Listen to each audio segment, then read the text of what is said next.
Good morning everyone. আজ মকর সংক্রান্তি আর আমার school ছুটি। তো সকালটা শুরু হয়েছে আমার এক গ্লাস গরম জল দিয়ে। তারপরেই আমি স্নান সেরে পুজোটা করে নিয়েছি। মা করেছিল, তারপরেও মা বলল আজ করতে, আজ একটা শুভ দিন, তাই। তারপরে এখানে আমি 1 কাপ চা করেছিলাম, যেটা খেতে খুবই বাজে হয়েছিল। 10:30টার সময় চা খেয়েছিলাম, যেটা খুবই বাজে। আর মারা চলে গেছে মেলা, মায়ের বাবা। আর এদিকে পিঠে ভেজে দিয়ে গেছে মা। তো অন্যবার পেঁয়াজ দিয়ে ভাজে, এবার জানি না কেন মা করেনি, শুধুমাত্র খুবই সিম্পলভাবে ভেজেছিল, কিন্তু খেতে খুব ভালো হয়েছিল। তারপর যেহেতু চুল ভেজেছিল, চুল শোকাতে আমি চলে গেছিলাম ছাদে। আর এদিকে দুটো শালিকের ঝগড়া দেখছিলাম, একসাথে বসেছিল তারা, আর তার সাথে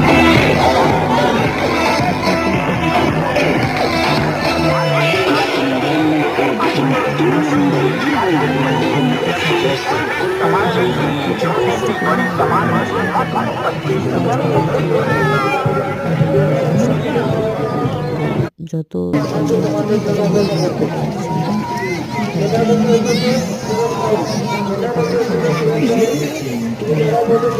অনেক মজা করেছি আর অনেক কিছু খাবারও খেয়েছি। তার মধ্যে ছিল আইসক্রিম, মোমো, পপকর্ন, ফুচকা। আর এভাবেই ব্লগটা শেষ করছি।